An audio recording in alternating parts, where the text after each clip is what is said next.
তামিম দারি একজন সাহাবী, কি নাম?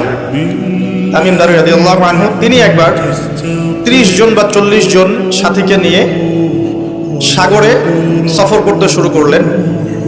প্রচন্ড ঝড় আসলো, সাগর তাদেরকে প্রায় 1 মাস সমুদ্রের মধ্যে ঘুরালো। এক পর্যায়ে একটা দ্বীপে তারা নোঙর করতে পারলেন। সেই দ্বীপে তারা একটা প্রাণীকে দেখতে পেলেন, যে প্রাণীর গায়ে প্রচুর লোম ছিল। কি ছিল? লোম। এত বেশি লোমকূপ যে তার চেহারা কোনটা আর পিছন দিক কোনটা এটা আইডেন্টিফাই করা যাচ্ছে না।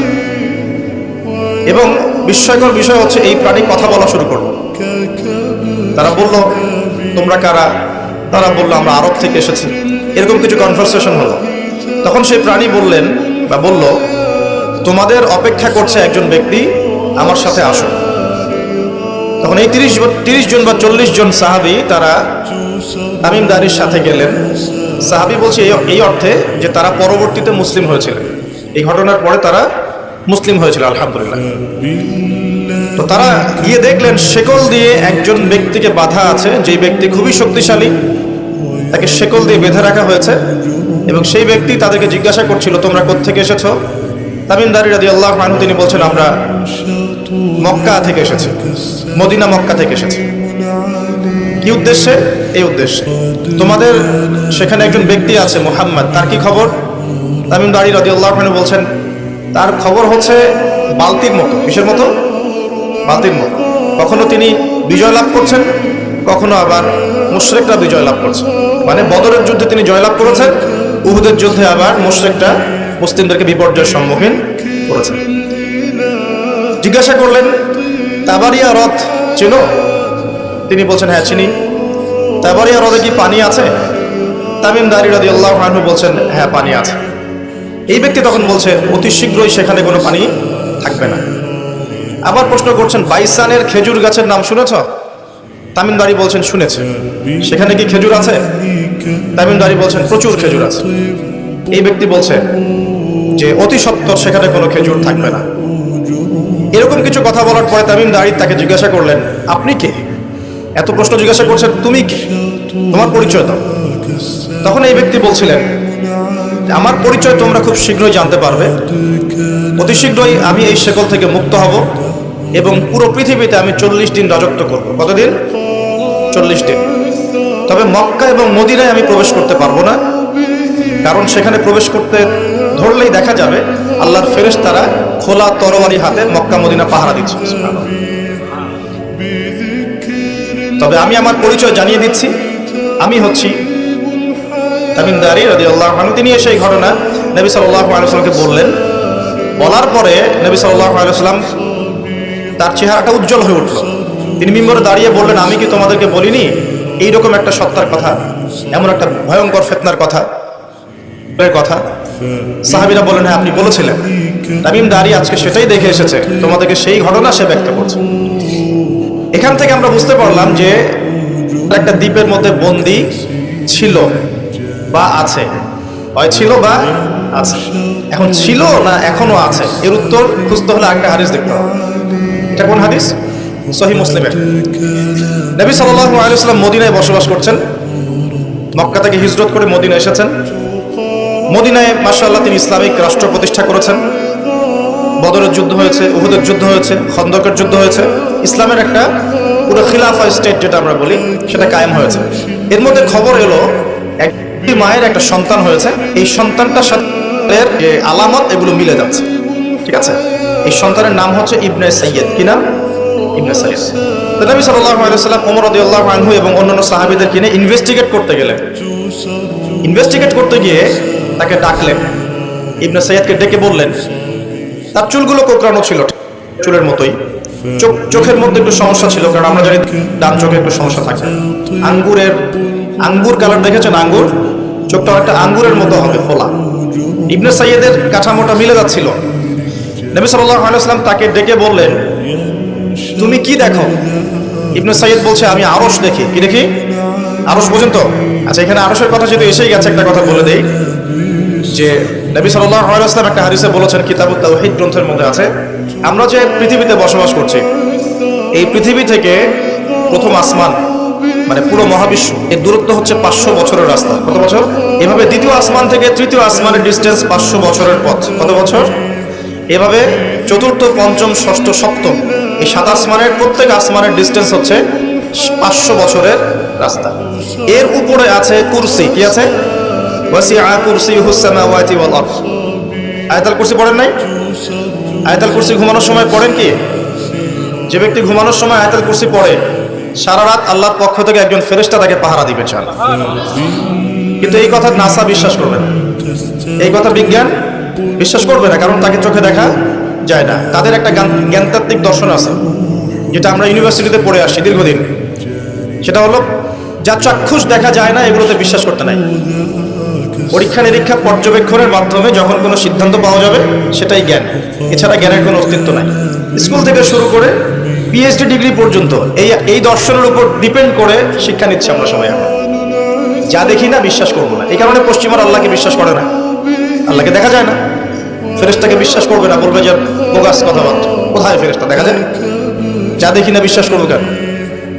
আখিরাত দেখি না কেন বিশ্বাস করবো? জান্নাত জাহান্নাম দেখি নাই কেন বিশ্বাস করবো? জিন জাতি দেখি নাই কেন বিশ্বাস করবো? আত্মা বা রূহকে দেখেছেন? রূহ বা আত্মা যেটা নিয়ে চলাফেরা করছেন দেখেছেন? কেন বিশ্বাস? কবরের আযাব কেন বিশ্বাস করবো? এই কারণে তাদের দর্শন যেহেতু প্রোটেস্ট্যান্ট দর্শনের জ্ঞানে বিশ্বাস করে, চাক্ষুষ দর্শন যেটা সেটাই জ্ঞান, এর বাইরে জ্ঞানের কোনো অস্তিত্ব আছে এটা বিশ্বাস করে না। এই কারণেই তারা ইমানের 6 পিলারের কোনো পিলারই বিশ্বাস করে না। আর ইমানের 6 পিলারই কিন্তু গায়েব। গায়েব না? আল্লাহ বিশ্বাস, ফেরেশতায় বিশ্বাস, নবী রাসূলগণ, আসমানি কিতাব, পরকাল, তাকদীর, এগুলো কি দেখা যায়? এমনকি আমরা তো আমাদের নবীজিকেও দেখি নাই, দেখেছি?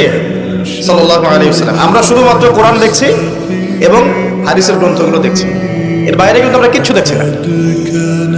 তো তারা আবার পরিকল্পিতভাবে তাদের দর্শনটাকে প্রতিষ্ঠা করার জন্যে এবং আমরা যে গায়েবে বিশ্বাস করি এই দর্শনটাকে এলিমিনেট, বাতিল করার জন্যে কিছু শব্দ চালু করেছে। একটা শব্দ মৌলবাদী, একটা শব্দ ধর্মান্ধ। থামেন, ঠিক বেঠিক বলার দরকার নাই, ঠান্ডা মাথায় লেকচার শোনেন। কোরআন সুন্নাহর কথা ঠিক বললেও ঠিক, না বললেও কি ঠিক কিনা বলেন? আচ্ছা, পশ্চিমারা তাদের দর্শনটাকে বাস্তবায়ন করার জন্য, যে আমরা চোখে যা দেখি তাই বিশ্বাস করব, এর বাইরে কিছুই বিশ্বাস করব না, এই দর্শনটাকে সাবিত করার জন্য এবং আমাদের যে গায়েবে বিশ্বাস, অদৃশ্যে আমরা বিশ্বাস করি, এটাকে এলিমিনেট, বাতিল করার জন্য এই শব্দ দুটো চালু করেছে। যখন আপনি বলবেন আমি বিনা বাক্য ব্যয়ে আল্লাহকে বিশ্বাস করি, মালায়েকা বিশ্বাস করি, নবী রাসূল বিশ্বাস করি, পরকাল, কবরের আযাব, জান্নাত জাহান্নাম সব বিশ্বাস করি, তারা আপনাকে বলবে আপনি ধর্মান্ধ। কারণ আপনি অন্ধভাবে বিশ্বাস করছেন। তো আপনি অন্ধভাবেই বিশ্বাস করছেন। তো আপনি কি প্রমাণ করতে পারবেন জিন জাতির অস্তিত্ব? আপনি কি ল্যাবরেটরিতে বসে বসে, আমরা যে ফিজিক্স, কেমিস্ট্রি, বায়োলজির ল্যাবরেটরিতে করছি না প্র্যাকটিক্যাল, এই প্র্যাকটিক্যাল কাজগুলোর মধ্য দিয়ে কি আপনি আত্মার অস্তিত্ব প্রমাণ করতে পারবেন নাকি? যারা হার্ট স্ট্রোক করে মারা যাচ্ছে, হচ্ছে না, আমরা কি বলছি? হৃদযন্ত্রের ক্রিয়া বন্ধ হয়ে মারা গেছে, ইন্না লিল্লাহি ওয়া ইন্না ইলাইহি রাজিউন, মাইকিং করে বেড়াচ্ছে, তাই না? হৃদযন্ত্রের ক্রিয়াটা বন্ধ হলো কিভাবে? এর ভিতরে কিছু একটা তো ছিল যেটা এখন নাই। একটা ডেড বডির মধ্যে কিছু একটা নাই যেটা একজন জীবিত মানুষের দেহের মধ্যে আছে। আপনার দেহে কি আছে যেটা একটা মৃত মানুষের দেহে নাই?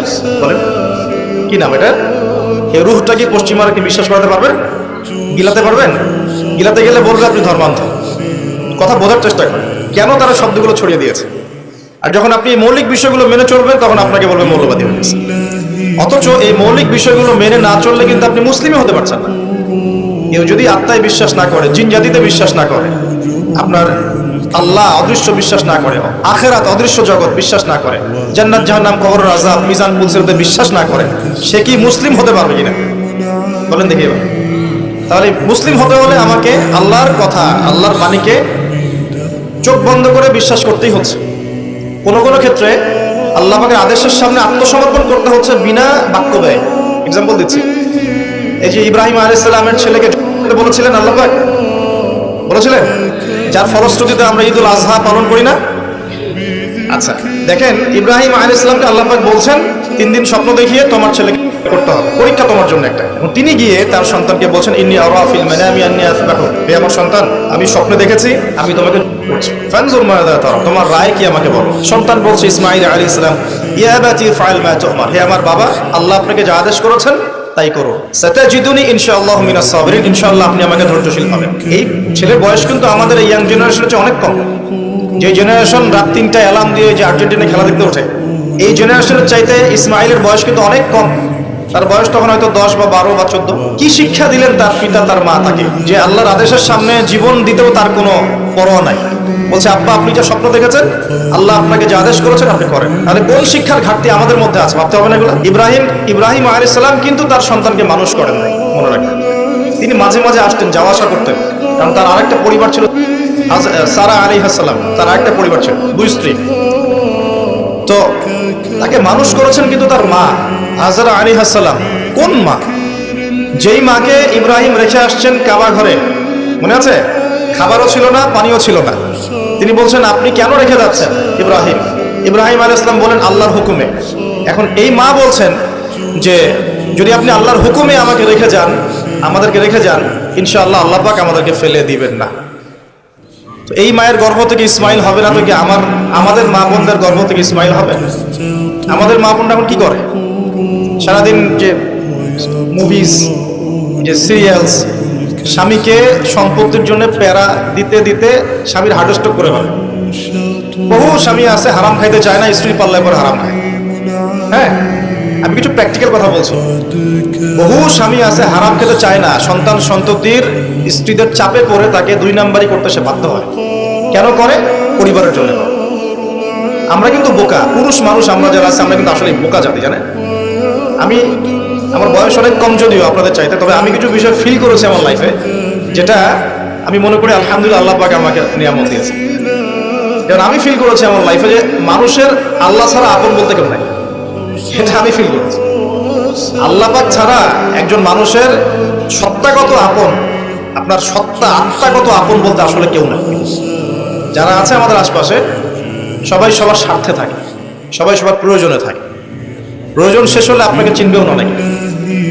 আপনি আমি যখন ইন্তেকাল করবো, এমন হবে 40 দিন পর কেউ আমাদের কবর জিয়ারত করবে কিনা সন্দেহ আছে।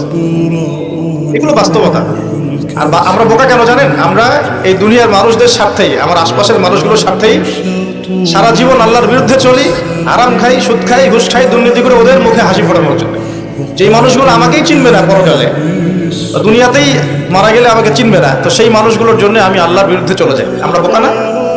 আর দেখবেন যেসব পুরুষের সৎ থাকতে চায় তারা শেষ বয়সে খুব একা হয়ে পড়ে।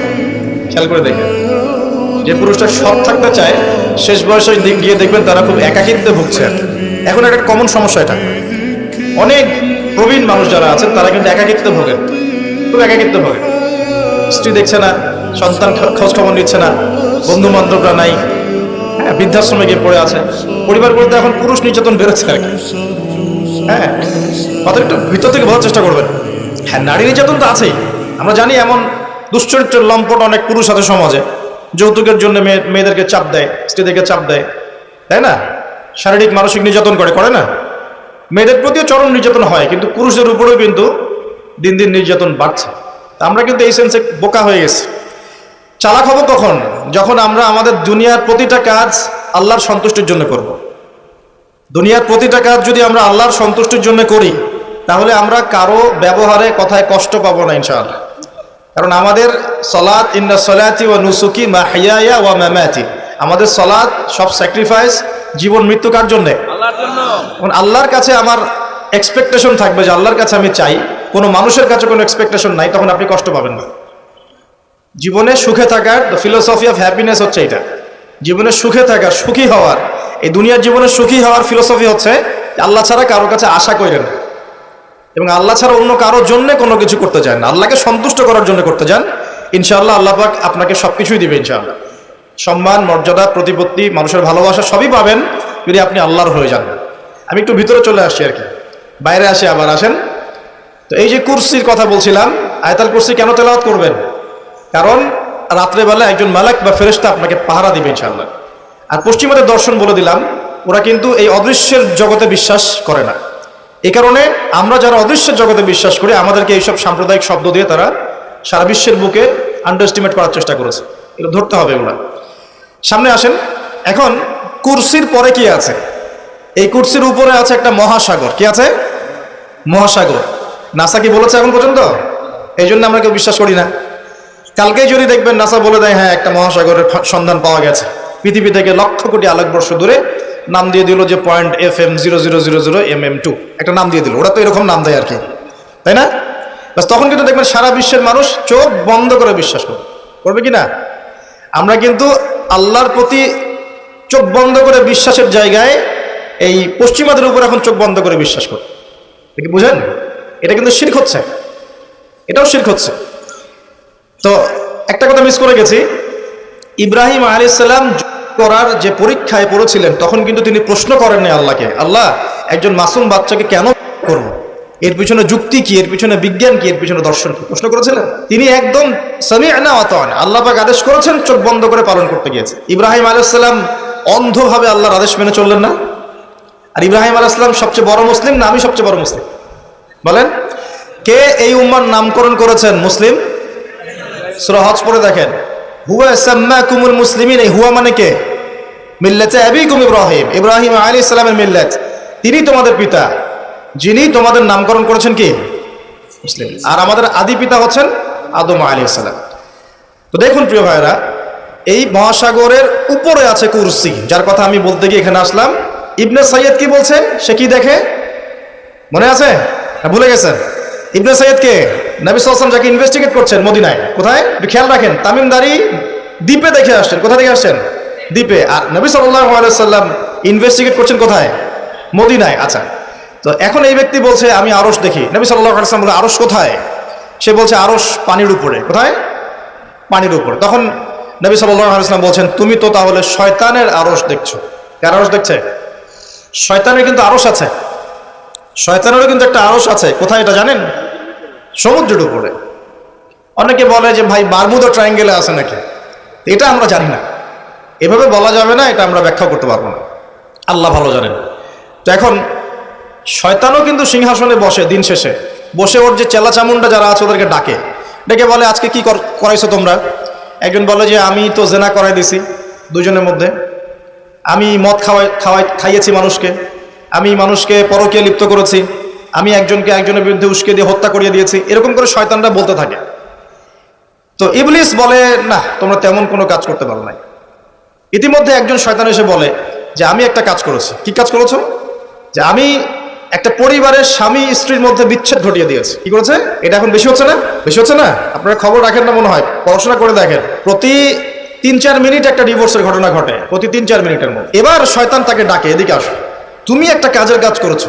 তখন নিজের গলার যে মালা বা যেটা আমরা গোল্ড মেডেল বলি, অ্যাওয়ার্ড যেটা বলি, এটা তার গলায় সে পরিয়ে দেয়, দিয়ে বলে তুমি একটা কাজের কাজ করেছো। তার মানে আমরা বুঝতে পারলাম শয়তানের কাছে সবচেয়ে বড় একটা মিশন কি?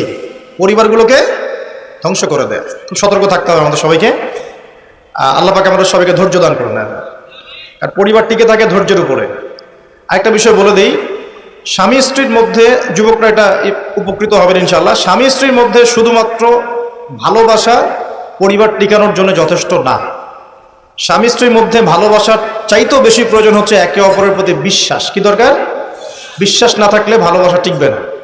প্রয়োজন একে অপরের সম্মানবোধ, একজন একজনের সম্মানটা যেন বোঝে, এবং আনুগত্যের প্রয়োজন আছে। স্ত্রীটা যদি স্বামীদের আনুগত্য না করে সংসার টিকে না, সংসার ভেঙে যায়। বিশ্বাস, আনুগত্য, ভক্তি, সম্মান, শ্রদ্ধা, এর সাথে যখন ভালোবাসা যুক্ত হবে তখন পরিবারটা ইনশাআল্লাহ জান্নাতি পরিবার। লাখ লাখ ছেলে দাঁড়িয়ে একটা পর্দার সামনে দাঁড়িয়ে আছে, গোল কখন হবে এই জন্যে, দেখছেন না? মিডিয়া এগুলো প্রমোট করছে না? ভাবখানে এমন যে কত সুখে আছি আমরা, তাই না? কি সুখ আমাদের, খেলা হচ্ছে, আমরা গোল গোল চিল্লাচ্ছি, খেলছে কোন টিম, সেই টিম আমাকেও চিনে না, আমার দেশের নামও জানে কিনা আল্লাহু আলাম। এমন কেন জাতিগতভাবে আমরা এমন কেন হলাম? জাতিগতভাবে আমাদের কোনো ব্যক্তিত্ব নাই, আমাদের কোনো গায়রত নাই।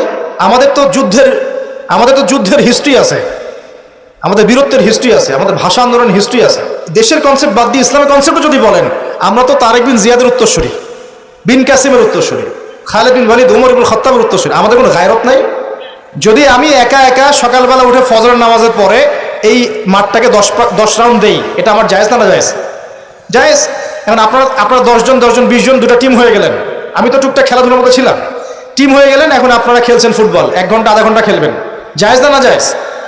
কিন্তু এই খেলাটাকে টেলিকাস্ট করে আপনি হাজার হাজার মানুষের সময় তো নষ্ট করতে পারেন না, তার হায়াত তো নষ্ট করতে পারেন না। এই খেলাকে কেন্দ্র করে জুয়ার আসর বসাতে পারবেন না আপনি, এটাকে কেন্দ্র করে আপনি lakh lakh billion billion dollar খরচ করতে পারবেন না তো।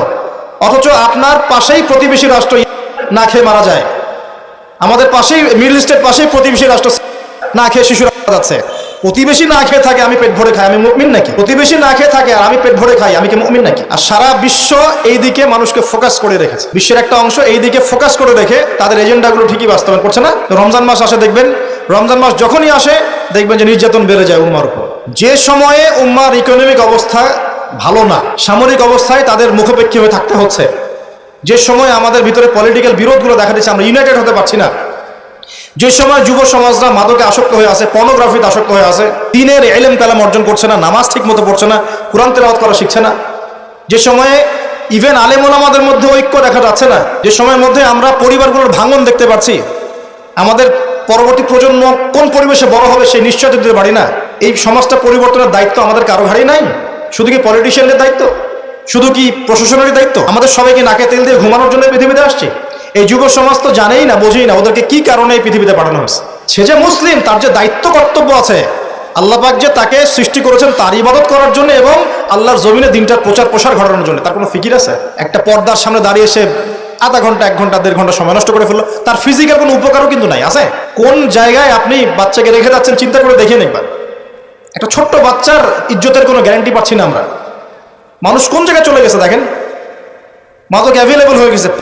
দেখে না 5% ছেলেও পাওয়া যাবে না এখন। আর যারা দেখে ভিতর থেকে এরা পশু হয়ে গেছে, এর কাছে একটা বাচ্চাকে দিলেও সে রেপ করে রেখে দিবে। চিন্তা করে দেখেন না, বিগত 50 বছরে ধর্ষণের সংখ্যা বেড়েছে না কমেছে? কি পরিমাণ বেড়েছে? বেড়েছে কি পরিমাণে? পর্নোগ্রাফির পরিমাণটা কি পরিমাণ বাড়ছে? মাদক কি পরিমাণে বেড়েছে? এখন এই দায়িত্বটা শুধু প্রশাসনের না, শুধু পলিটিশিয়ানদের না, আমরা সবার দায়িত্ব আছে তো। আমরা যদি যার যার জায়গা থেকে দায়িত্ব পালন করতে আজকে পিছুপা হয়ে যাই, বিশ্বাস করেন আগামী 10-20 বছর পরে আমাদের সন্তান একটা ভয়ঙ্কর বিশ্ব দেখবে আসে। এমন একটা বিশ্ব দেখবে যার দুঃস্বপ্নের মতো কল্পনাই করে নাই। আল্লাহ আমাদেরকে বোঝার তৌফিক দান করুন। আমি হয়তো কিছুটা ইমোশনাল হয়ে বেশি কথা বলে ফেললাম, ভুল ত্রুটি হলে মাফ করবেন। সামনে আসেন। আমি বুঝাচ্ছিলাম যে এই 3টা জায়গা থেকে বের হবে এবং তার সাথে জয়েন হবে কারা? এবং এক শ্রেণীর নারী যাদেরকে আপনি ঘরে রাখতে পারবেন না। উদাহরণ দিতে এত দূর চলে গেছে। আরেকটা জায়গার কথা আসছে যে বের হবে শাম এবং ইরাকের মাঝামাঝি একটা রাস্তা থেকে। শাম মানে হচ্ছে জর্ডান, লেবানন, এই যে পুরো কন্টিনেন্টটা আছে এটার নাম শাম। কি নাম? শাম, সিরিয়ার মধ্যে। আর ইরাক হচ্ছে এই যে আমাদের ইরাক তো চিনেন, এর মাঝখান থেকে একটা রাস্তা থেকে বের হবে। একটু ভূগোল ঘাটবেন, একটু জিওগ্রাফি পড়ে দেখবেন, ওর মাঝখানে এখন একটা রাষ্ট্রের জন্ম হয়েছে। এই রাষ্ট্রটা আজকে থেকে 100 বছর আগে বিশ্বের বুকে ছিল না। ছিল 1914 সালের আগ পর্যন্ত এরকম কোন রাষ্ট্রের অস্তিত্বই বিশ্বের বুকে ছিল না। বিগত 100 বছরে এটা অস্তিত্ব লাভ করেছে, নাম আপনারা সবাই জানেন। এবং সেখানে শুধু রাষ্ট্র গঠন করেই তারা ক্ষান্ত হয় নাই, কিন্তু ওই যে বললাম 70,000 দিবি ইস্পাহানের, বললাম না? তার মানে অন্য হাদিসের লিঙ্ক করলে দেখা যায় নবীজি বলছেন যে সে বিশ্ব শাসন করবে এবং তার ফলোয়ার্স হবে কারা? মানে কারা? তো সে যদি রাষ্ট্র কায়েম অলরেডি করে ফেলে এবং সেখানে যদি বিশ্বের সমস্ত জায়গা থেকে সেও যায় এবং ওরা সেখানে শক্তিশালী হয়ে যায়, সশরীরে বের না হলেও তার অনুসারীরা কি বের হয় নাই? বোঝেন নাই কথা? বুঝছেন? এখন তার অনুসারীদের একটু অবস্থা দেখেন। বিশ্বের বড় বড় সেক্টরগুলোর কথা আমি জাস্ট মেনশন করে দিই। Politics, economics, finance, military section এবং মিডিয়া। বড় বড় 5-6টা সেকশন। একটা সেকশন আমাকে দেখাবেন যেটা ওদের নিয়ন্ত্রণের বাইরে আছে? এমন কোন সেকশন নাই। এখানে শিক্ষিত মানুষ যারা তারা আমার কথা বুঝতে পারবে। বিশ্বের এমন কোন সেকশন নাই যেটা ওদের নিয়ন্ত্রণের বাইরে। ইভেন এই যে প্রযুক্তিগুলো আমরা ইউজ করছি এগুলো সবকিছু ওদের নখদর্পণে আছে। এখন আমাকে একটা কোশ্চেনের উত্তর দেন যে যদি আপনি বিশ্ব রুল করতে চান তাহলে আপনাকে বিশ্বের এই বড় বড় সেকশনগুলোকে রুল করতে হবে না? শ্রীলঙ্কা কি পারবে বিশ্বের অর্থনীতিকে নিয়ন্ত্রণ করতে? পারবে না, কারণ তার নিজের কোনো ইকোনমিক বেস নাই। পারবে কি? পারবে সারা ওয়ার্ল্ডের পলিটিক্সকে নিয়ন্ত্রণ করতে? পারবে না। মনে করেন কি পারবে সারা বিশ্বের ফাইন্যান্স এগুলো নিয়ন্ত্রণ করতে পারবে? সেখানে তো মানুষ অনুদানের উপর তারা চলছে না? তাদের তো জানমালের নিরাপত্তাই নাই। তার মানে যে বা যারা বিশ্ব শাসন করবে এবং তার অনুসারীরা তাদেরকে বিশ্বের বড় বড় সেকশনগুলো তো রুল করতে হবে, তাই নয় কি? সশরীরে বের না হলেও, সে সশরীরে না আসলেও তার ফলোয়ার্স যারা তারা কিন্তু অলরেডি রাষ্ট্র কায়েম করেছে, বিশ্বের বড় বড় সেকশন নিয়ন্ত্রণ করছে এবং ঐক্যবদ্ধ হয়েছে, রাজধানীও ঘোষণা করে ফেলেছে। এবার কি মিলাতে পারছেন কথা যে কোন দিকে আমি ফোকাস করছি? এবার আসেন, তাদের সাথে লড়াই করার ক্ষমতা সবার থাকবে না। এটাও সত্য, কারণ আসবে সে তাদেরকে নিয়ে বিশ্বের 40 দিন পুরো ম্যাসাকার করবে, পুরো বিশ্বটাকে 40 দিন সে শাসন করবে, যার প্রথম দিনটা হবে 1 বছরের সমান। কত বছর? কিভাবে হবে আল্লাহ জানেন, আমি ব্যাখ্যা করতে পারবো না। দ্বিতীয় দিন হচ্ছে 1 মাসের সমান, তৃতীয় দিন 1 সপ্তাহের সমান, তারপরের দিনগুলো আমাদের দিনের মতোই। কথা বুঝতে পারছেন? সে কি করবে? সে নিজেকে খোদা দাবি করবে, সে বলবে সেই খোদা আল্লাহ, এবং তার 1 হাতে জান্নাত 1 হাতে জাহান্নাম থাকবে। এই যে এই 1 হাতে জান্নাত মানে কি সত্যিকারের জান্নাত? ওই যে 2 2 4 যারা মিলায় বলবে হ্যাঁ সত্যিকারের জান্নাত। একটা বাহন থাকবে, গাধা বলা হয়েছে, যার বিশাল ডানা থাকবে, যে ডানার নিচে বহু মানুষ আশ্রয় নিতে পারবে, এবং সেই ডানাতে সে আকাশে চড়ে বেড়াবে। আকাশে উড়ে এমন কোনো গাধা আছে নাকি? আছে? যারা 2 2 4 মিলায়, যে 2 যোগ 2 লেফট হ্যান্ড সাইড সমস্যা রাইট হ্যান্ড সাইড, এরা মনে করবে যে উড়ন্ত গাধাও মনে হয় আসতে পারে। আর যারা ইন্টেলেকচুয়াল থিঙ্কিংস রাখেন তারা বুঝবেন যে হতে পারে এটা এমন কোনো প্রযুক্তি যেটা দিয়ে সে আকাশকে নিয়ন্ত্রণ করবে, হতে পারে অত্যাধুনিক কোনো এয়ারক্রাফট, আল্লাহ ভালো জানেন। তবে উড়ন্ত কোনো গাধা যে হবে না এটা আমরা নিশ্চিত ইনশাআল্লাহ। তো এখানে অনেক রূপকথা আছে। সে ডান হাতে জান্নাত মানে যারা তাকে ফলো করবে সে ওদের সবাইকে প্রোগ্রেস দিবে, দুনিয়াতে শান্তিতে থাকবে। আর যে তার মানে আনুগত্য করবে না, জুলুমের শিকার হবে, ব্যাস জাহান্নাম। এ তো সরাসরি জান্নাত জাহান্নাম নয় যে ধরে ঢুকাই দেবে। জান্নাতকে হাতে নিয়ে ঘোরা সম্ভব? কখনোই না। তো এমনও একটা হাদিস আসছে যে সে একটা কওমের কাছে গিয়ে দাঁড়াবে, বলবে আমার উপর ঈমান নিয়ে আসো। কওম বলবে আমরা তোমাকে মানি না, এরা মুমিন হবে, মুসলিম হবে, আমরা তোমাকে মানি না। তখন সে তাদের উপর জুলুম করবে, দুর্ভিক্ষ চাপিয়ে দিবে, দুর্ভিক্ষ চাপিয়ে দিবে। আর একটা কওমের কাছে যাবে, বলবে আমাকে কি তোমরা রব হিসেবে মানো? তারা বলবে হ্যাঁ মানি। তখন তাদেরকে সে প্রোগ্রেস দিবে, দেখবেন আকাশকে আদেশ করবে বৃষ্টি হও, বৃষ্টি হবে, ফসল ফলো, ফসল ফলবে, গুপ্তধনগুলো বের করে ওদের হাতে দিয়ে দিবে। মানে আমি বুঝাতে পারবো না যেটা কত বড় ফিতনা। পৃথিবীতে চলমান সমস্ত ফিতনাগুলোকে একত্রিত করলে মান হবে না, তবে তার শাসনটা চিরস্থায়ী হবে না। আলহামদুলিল্লাহ, তার এবং তার ফলোয়ার্সদের শাসনটা চিরস্থায়ী হবে না। তারা যে মনে করে বসে আছে যে এই হচ্ছে সত্যিকারের, সে সত্যিকারের সত্যিকারের তারাই করার চেষ্টা করেছিল। তার নাম কি? ঈসা আলাইহিস সালাম। তিনি হচ্ছেন সত্যিকার। আল্লাহ পাক তাকে উঠিয়ে নিয়েছেন, তাকে আল্লাহ পাক নামাবেন দামেস্কে, এবং তার হাতেই এই মিথ্যা মাসিহের মৃত্যু লেখা আছে ইনশাআল্লাহ তাআলা। এবং তারপর ঈসা আলাইহিস সালাম তার ফলোয়ার্স বা তার অনুসারীদেরকে নিয়ে বিশ্বে শান্তি প্রতিষ্ঠা করবেন ইনশাআল্লাহ। এটা সামনে আছে, মানে ইতিহাস শেষ হবে, সভ্যতা শেষ হবে নবী ঈসা আলাইহিস সালামের হাতে। এটা কত বছর বাকি আছে এটা আমরা বলতে পারবো না। হতে পারে 100 বছর, হতে পারে 1000 বছর, আমরা জানি না, আল্লাহ ভালো জানেন। কিন্তু একটা জিনিস আপনাকে ফোকাস করতে হবে, যে সে সশরীরে বের না হলেও তার অনুসারীরা কিন্তু সারা বিশ্বাসকে শক্তিশালী। এটা আপনাকে বুঝতে হবে। একটা সুসংবাদ আপনার জন্য। নবীজি বলছেন সাল্লাল্লাহু আলাইহি ওয়াসাল্লাম, কোন ব্যক্তি যদি সূরা কাহফের প্রথম 10টা আয়াত মুখস্থ করে বা শেষের 10টা আয়াত মুখস্থ করে, বা এই দুটোই 20টাই করেন, ইনশাআল্লাহ আপনার জীবদ্দশায় যদি হয় সে আপনার কোনো ক্ষতি করতে পারবে না। এখন প্রশ্ন আছে আরো, এই সূরার মধ্যে কি আছে যা আপনাকে এই ফিতনা থেকে বাঁচাবে? এটা জানার জন্য আপনাকে আসহাবুল কাহফের ঘটনা পড়তে হবে। ওই যে 9 জন যুবকের কথা বলেছিলাম, 309 বছর ঘুমিয়েছিল, আল্লাহ পাক আবার ঘুম থেকে উঠিয়েছেন। ডিটেলস বলার সময় নেই, বাসায় গিয়ে পড়বেন। এবং এই বিষয়গুলো বোঝার আগে মুসা এবং খিদর আলাইহিস সালামের ঘটনাটাও পড়তে হবে, যে বাহ্যিক চোখে যা দেখা যাচ্ছে ওটা বাস্তবতা নয়। বাস্তবতা ওটাই যে আল্লাহ নূর দিয়ে খিদর আলাইহিস সালাম দেখছেন। আমি একটা জায়গা থেকে আলোচনা শেষ করে দেবো এখানে। এই সূরার মধ্যে আরো একটা ঘটনা আছে যেটা আমি কোনোদিনও বলি নাই, আজকে বলতেছি আপনাদের সামনে। আপনারা সৌভাগ্যবান, এই ঘটনা আমি আজ পর্যন্ত কোনো লেকচারে বলি নাই। সূরা কাহফে আরো একটা বিষয় আছে যেটা আপনাকে চেনাবে সভ্যতাগুলো কেমন হবে। একটু মনোযোগ দেন প্লিজ, 10 মিনিট দেখুন। এই সূরার মধ্যে 4টা ঘটনা আছে। কয়টা? একটা হচ্ছে আসহাবুল কাহফের, একটা যুলকারনাইন আলাইহিস সালাম, একটা মুসা এবং খিদর আলাইহিস সালামের, আর একটা হচ্ছে এই ঘটনা, 2 বন্ধুর ঘটনা, যা আমি কোনো লেকচারে এখনো বলি নাই। আল্লাহ পাক এই সূরার মধ্যে একটা বিস্ময়কর ঘটনা বলছেন। 2 বন্ধুর। কয়জন বন্ধু?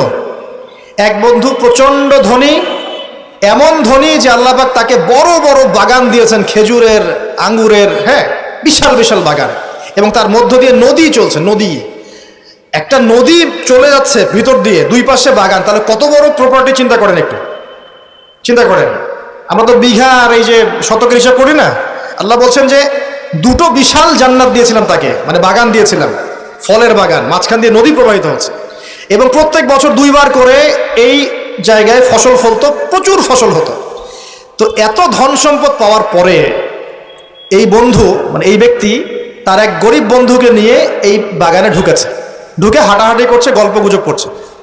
গল্পগুজব করার এক পর্যায়ে গিয়ে এই ধনী বন্ধু বলে ফেলছে, কি বলছে? সে বলছে যে আনা আকসারু মিনকা মালান ওয়া আ'আজ্জু নাফারা, হে আমার দোস্ত শোনো, আমি তোমার চাইতে মালে এবং সম্পদে অনেক সেরা। কে বলছে এটা? এই ধনী বন্ধু। আমরা কি এরকম কথা বলি না? এই ধনী বন্ধু হচ্ছে বস্তুবাদী মানুষ, মানে বাড়ি গাড়ি টাকা করি স্ট্যাটাস, এটাই তার কাছে সবকিছু। বুঝতে পারছেন কথা? সে তার বন্ধুকে বলছে তুমি তো গরিব, আমি তোমার চেয়ে অনেক সেরা টাকায় পয়সায় ধন দৌলতে। এমন মানসিকতা আমাদের মধ্যে আছে না অনেকের? আচ্ছা, এবার সে আরো বলছে যে ওয়াদাখালা জান্নাতাহু ওয়া হুয়া যালিমুল লিনাফসি, সে তার জান্নাতে প্রবেশ করলো, তার নফসের উপর সে জুলুমও করে বসলো। কিভাবে জুলুম করলো? এভাবে সে বলছে ক্বালা মা আযুন্নু আন তাবিদা হাযিহি আবাদা। কে বলছে এটা? এই ধনী বন্ধু। সে বলছে হে আমার গরিব বন্ধু শোনো, আমি মনে করি না, আমি বিশ্বাসই করি না, আমি মনে করি না যে আমার এই প্রপার্টি কখনো ধ্বংস হয়ে যাবে, আমি এটা বিশ্বাস করি না। বুঝতে পারছেন?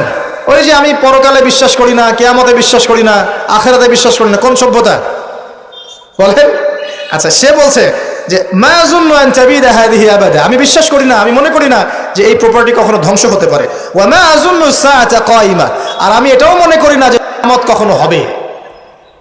বুঝতে পারলেন কথা? আমি এটাও বিশ্বাস করি না যে কিয়ামত কখনো। জি, শেষ করছি আমি। তার মানে কি এই বন্ধুটা বস্তুবাদী না?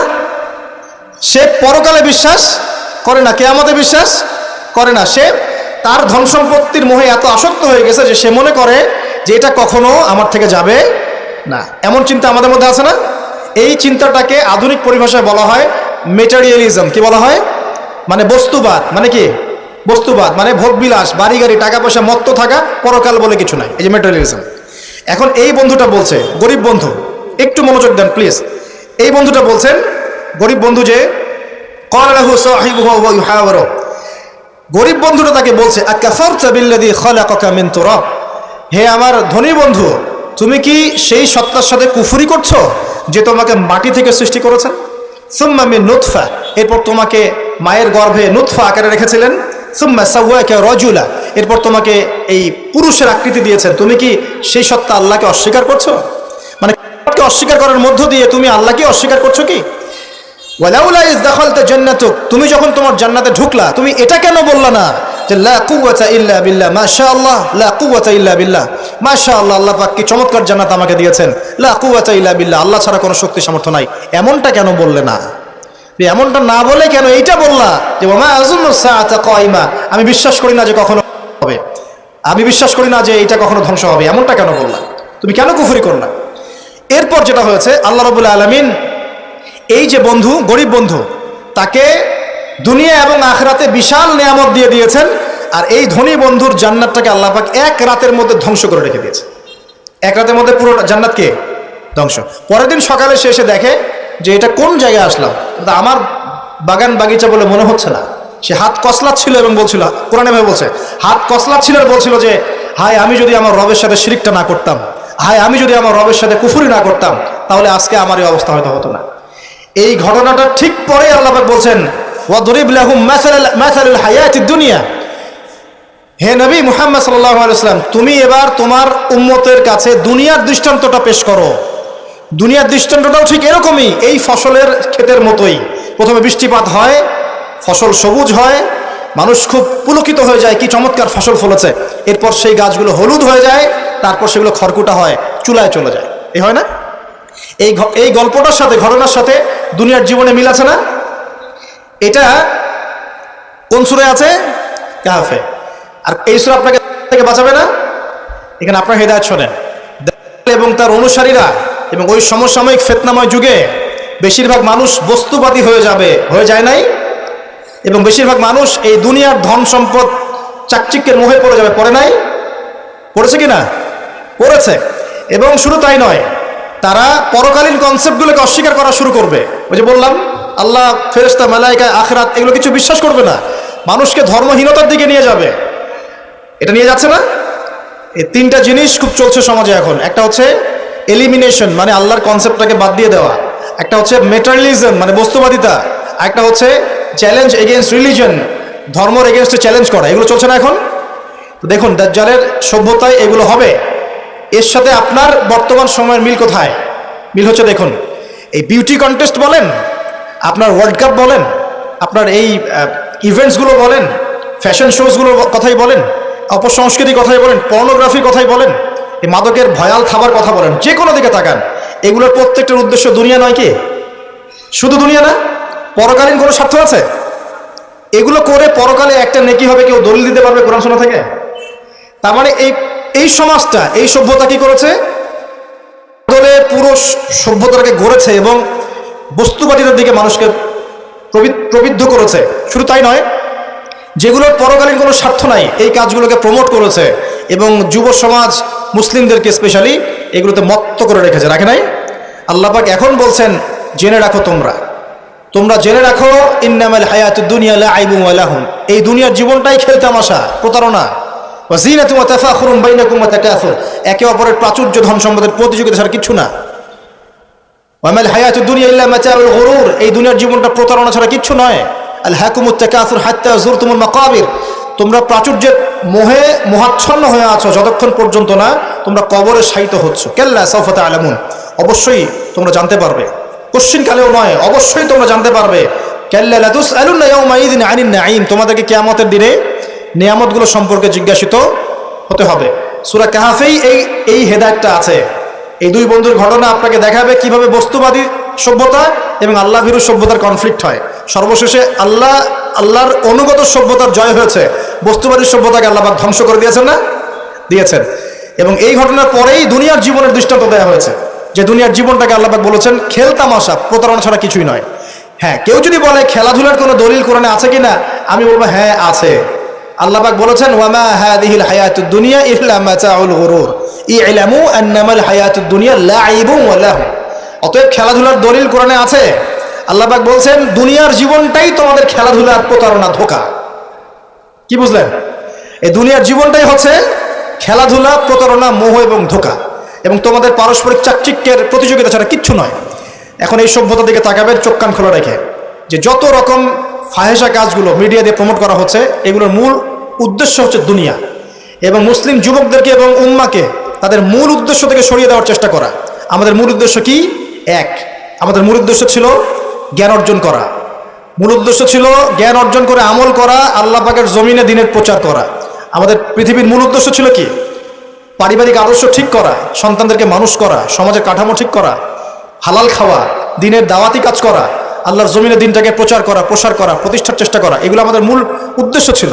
এখান থেকে সরিয়ে এনে আমাদের সবার চোখকে এখন বিভিন্ন আমোদ প্রমোদ ফুর্তির দিকে ফোকাস করে রাখা হয়েছে, এবং এর ফলশ্রুতিতে আমরা আমাদের দুনিয়াতে আসার উদ্দেশ্যটা কিন্তু ভুলে গেছি।